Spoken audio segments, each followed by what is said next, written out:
Halo semuanya, perkenalkan saya Veronica Montana.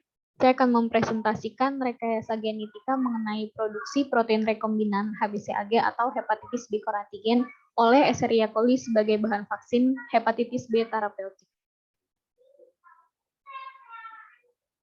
Virus hepatitis B ini merupakan virus yang dapat menyebabkan infeksi akut hingga kronis yang dapat menyebabkan hepatitis, sirosis, dan karsinoma hepatoselular. Cara terbaik untuk pencegahan hepatitis B ini yaitu dilakukan dengan mendapatkan vaksinasi. Protein hepatitis B core antigen itu mampu mengeliminasi virus hepatitis B sehingga dapat digunakan sebagai bahan untuk membuat vaksin hepatitis B. Virus hepatitis B ini terdiri atas selubung luar dan nukleokapsid. Selubung terluar tersusun oleh HBsAg atau hepatitis B surface antigen, sedangkan nukleokapsid tersusun oleh protein HBsAg yang di dalamnya terdapat DNA polimerase yang berfungsi untuk replikasi virus.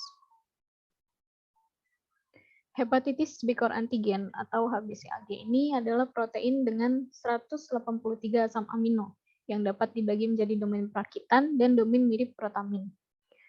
Lalu HBsAg ini adalah antigen yang berasal dari nukleokapsid yang melindungi inti virus dan terletak di dalam inti dan sitoplasma sel.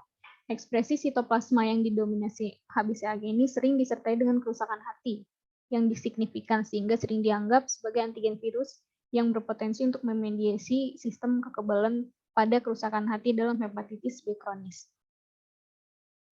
HBsAg ini adalah antigen yang dapat menginduksi imunitas sel, kemudian membersihkan infeksi virus hepatitis B. Induksi HBsAg dengan leukosit intrahepatik akan menghasilkan TNF-alfa atau tumor nekrosis faktor alfa yang membantu membersihkan virus.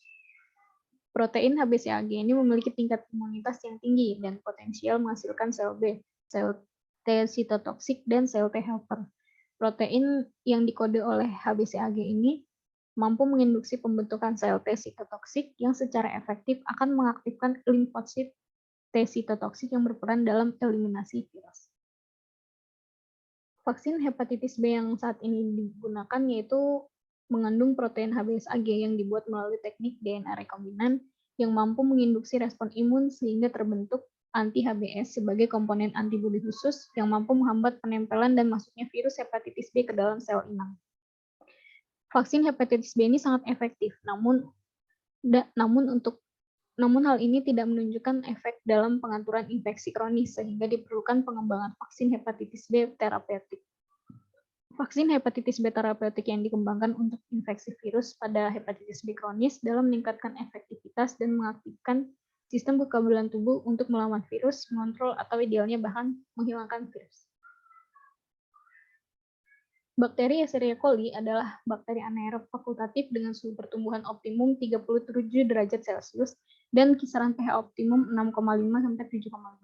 Bakteri Escherichia coli ini merupakan bakteri yang digunakan sebagai inang dalam memproduksi protein rekombinan. Keuntungan utama penggunaan E. coli yaitu laju pertumbuhan yang cepat dan tingginya tingkat ekspresi yang dimiliki oleh bakteri tersebut.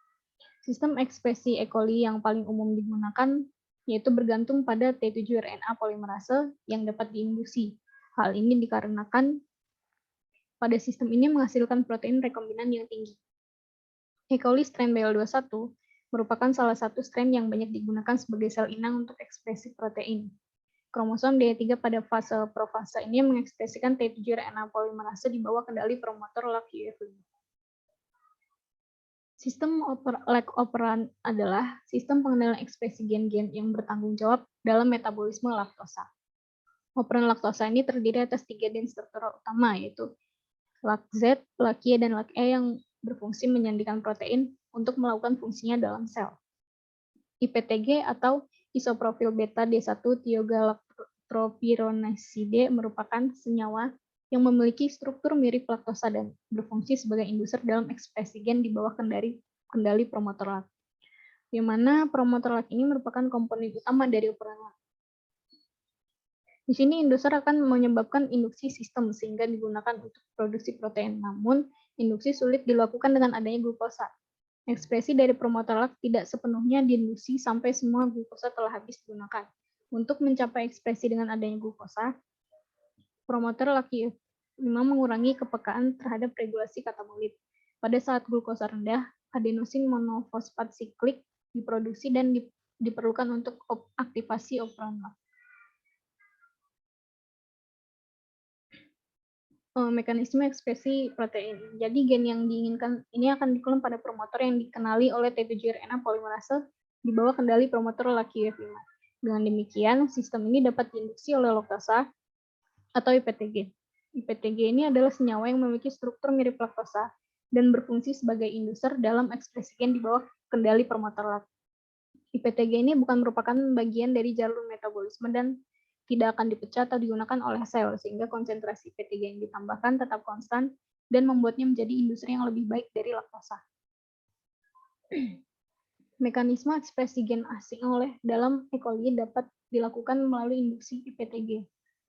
Jadi pada proses induksi IPTG terjadinya ikatan antara IPTG dan protein represor.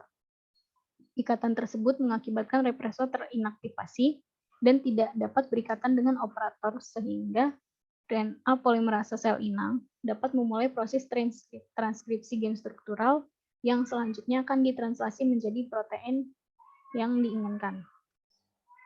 Ekspresi protein rekombinan ini menghasilkan produk berupa protein fusi. Sekian presentasi dari saya, kurang lebihnya mohon maaf.